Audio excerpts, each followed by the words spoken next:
This is the Pacific Way podcast, bringing you stories that matter to Pacific peoples.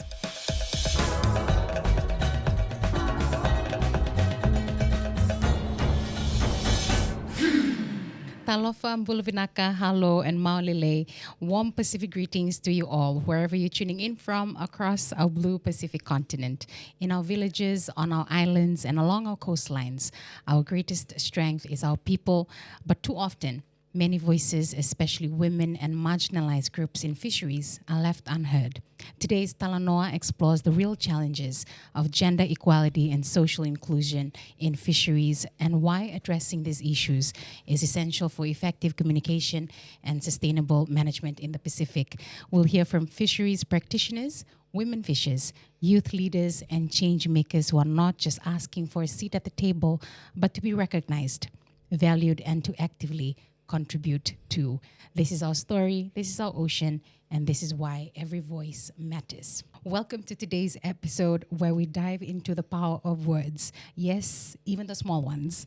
We're exploring how the language we use every day can include people or unintentionally leave them out, from assuming only men fish when women gather sivi, lumi, and other marine delicacies. This episode looks at why inclusive language is key to fair and respectful communication, especially in the fisheries space. Now, joining us on the podcast is Miss Neomai Ravitu.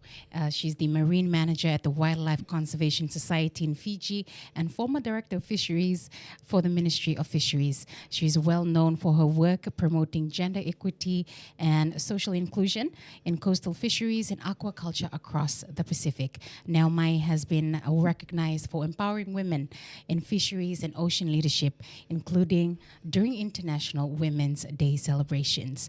And also, our second guest is Miss Jane Kanas, a proud Ni Vanuatu and a very passionate advocate in the Pacific. Jane has spent nearly 30 years working at the University of the South Pacific across both the Amalis and Lovala campuses. She now serves as the Pacific Island Languages Service Officer for the Talk Pacifica project at Pacific Community. In her role, she leads efforts to make sure that development materials are available in Pacific languages so that no one is left behind, locally, nationally, and regionally.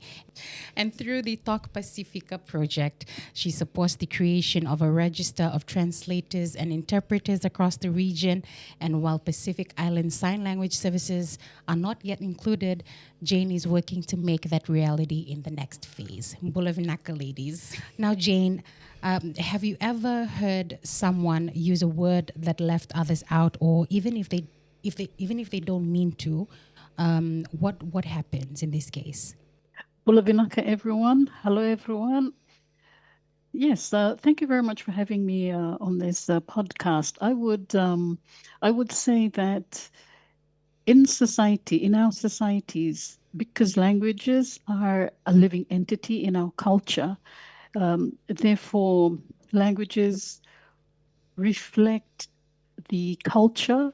So in saying that, our languages will also go with the trends, if you like, if you can say that trends. So now that inclusivity or inclusive language is being made aware of in our cultures, it has opened up our eyes to how we have been speaking all along, if you'd like to say that. So I will give an example of in Bislama, for example, we would refer to vendors at the market generally as ol mama belum market, because generally women are seen to be the vendors at the in our local markets. But we know that this is not true, because not everyone who is a vendor is a mother. Mother is not a mother. There are young girls, there are men also. So this is an example of using words that exclude or overgeneralize at times. So it exclude the the young girls, the fathers, the men, the young boys who are also vendors at the market. So Olma Mablo Market is an example that I can say here. Now, we often hear the word fisherman, not fisherwoman, and this leaves out, the important roles women play in collecting seashells. For example, here in Fiji, we call it sivi or seaweed, lumi, and other local delicacies. Now, these activities were often done through gleaning along the reef or shore and are not always recognized as fishing. But they play a very vital part of our food system and also in the coastal livelihoods. What are some everyday words we use that might seem normal but actually leave out women, youth, or people with disabilities? In Bislama, for example, the word man, the word man is used to depict generally everyone. It's inclusive of everyone, but we can see from the word itself it refers only to men. But in Bislama, when we say man Vanuatu or plante man or all man walk, working people, we're referring to people in general, but we're using the word man on its own. So in general, it refers to everyone, but women, of course, we will feel that it's specifically speaking to or naming a gender rather than inclusive of everyone. Now, Vinaka Neomai, how important is it to shift using the term fishermen to fishers or people who fish in your work across Fijian coastal communities? I must say that it's crucially very important. Why I'm saying this is because when you use such inclusive terms as fishers or people who fish, this recognizes the diverse roles that they each play in their communities, and the diverse role that they play in coastal fisheries management.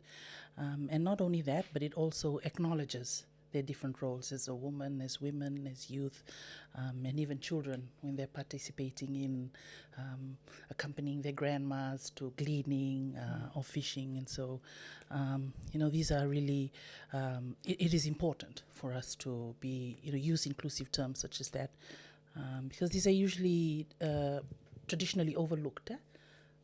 When using gendered terms like fishermen. So for me, it's very important that we use inclusive terms and transition from using fishermen to say fishers or people who fish. Now, Jane, why is it important to use specific languages when talking about fishing and ocean work in our communities? I believe an example would be in the Solomon Islands, the Saltwater Blow Me campaign used local expressions and storytelling online just to connect with youth and promote shared ocean management. What's your perspective about this? Well, we all know people who speak a language, an indigenous language, we are always comfortable when we hear terms, phrases, or even an effort made in speaking our own language. And in Melanesia, for example, there is a diversity of languages. And when we hear or when we use a common language like our pidgins, for example, Pidgin, Topisin, Bislama, to speak to local communities, this brings a connection. We always feel comfortable when we hear this. I can give an example of researchers out in the field when even when see this is the situation in Melanesia. You can speak the pidgin, we're already making a connection. But if you throw in indigenous words, you are stabilizing your position as someone who we trust, someone who we can share knowledge with. And this is the secret in obtaining information, if you like, from indigenous communities. It's using the indigenous language, terms, etc. So I can see why the initiative in the Solomons is successful because of that. Now, you've championed gender equity in fisheries. How do you think inclusive language helps communities acknowledge the invincible work of women, like in terms, since we're still on the topic of gleaning?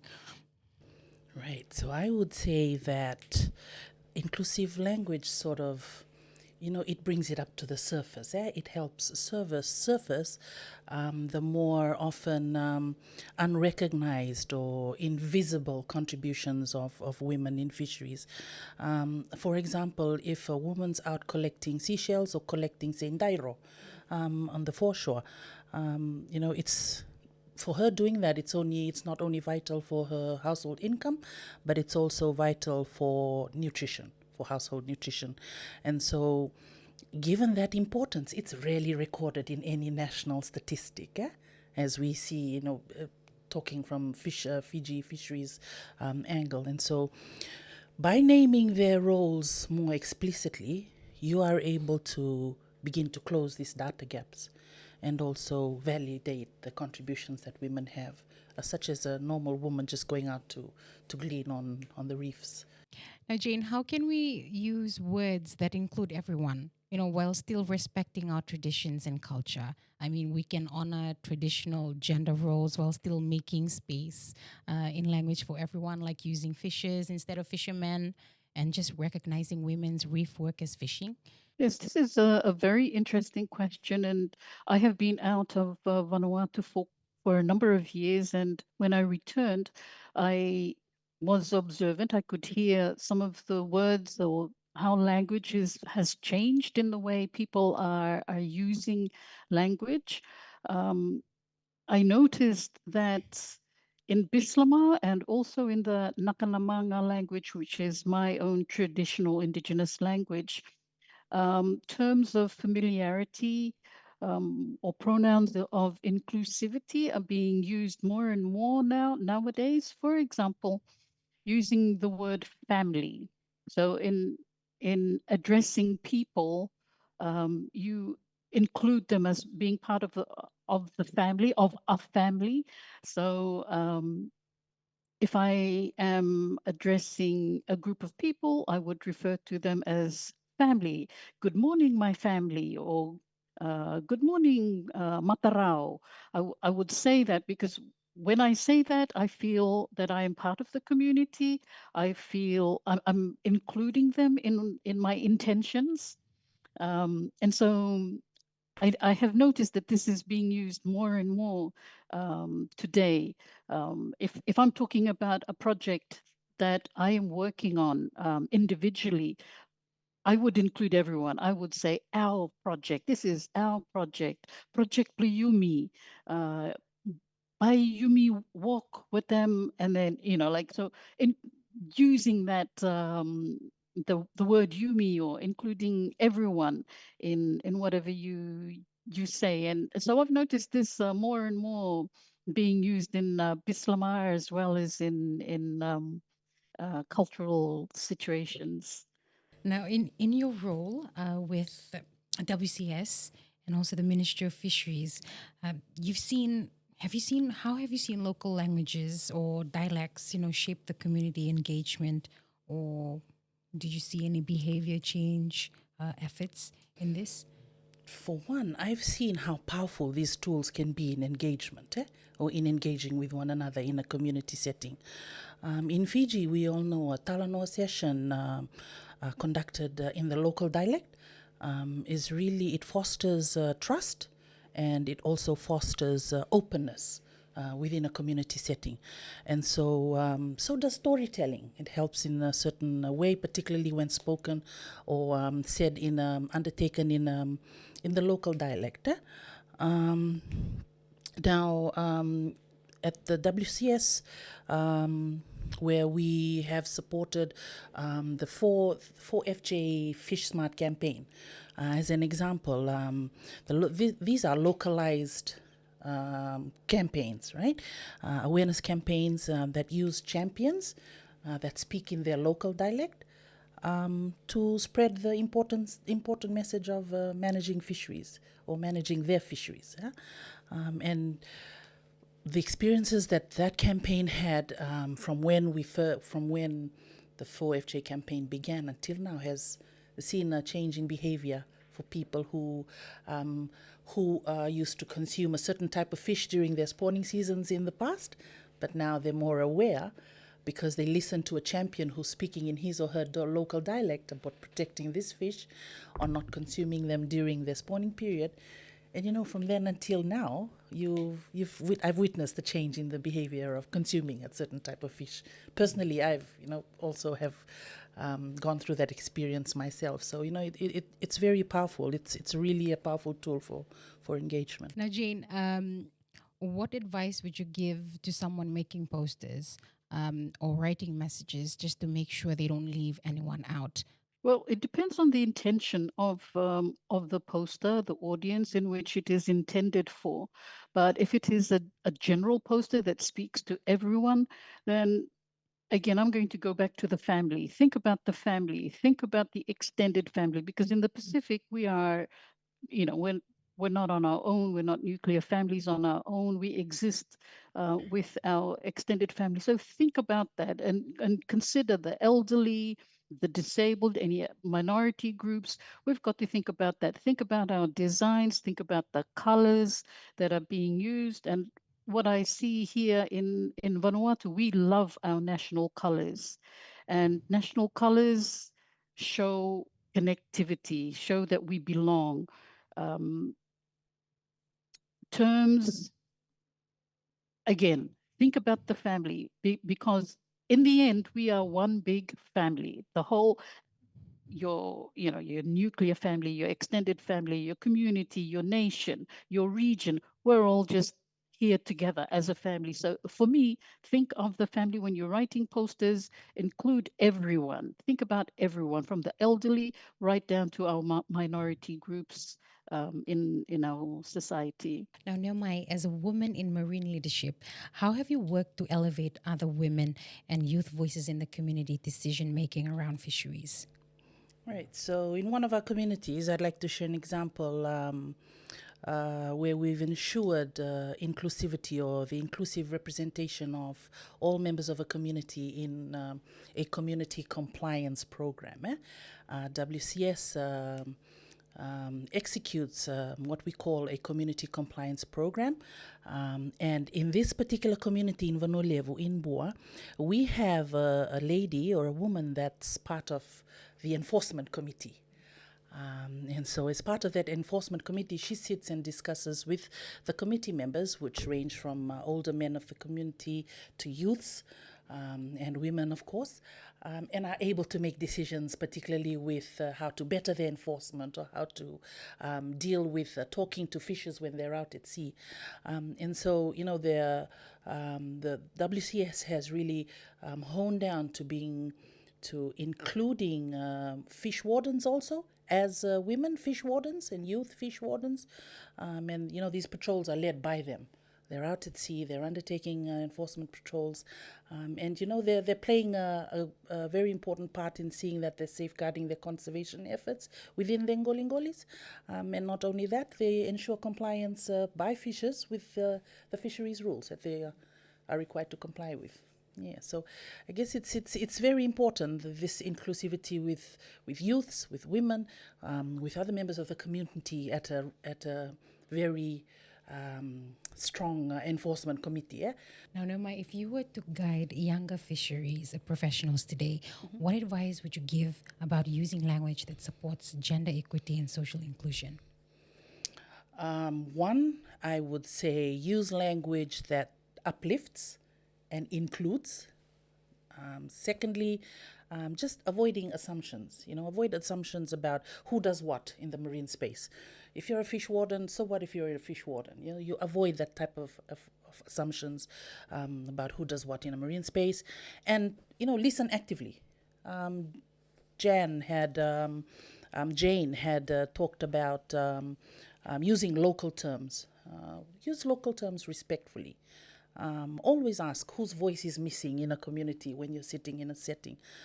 because inclusive communication is not just about words. It's about creating that space for everybody to be heard.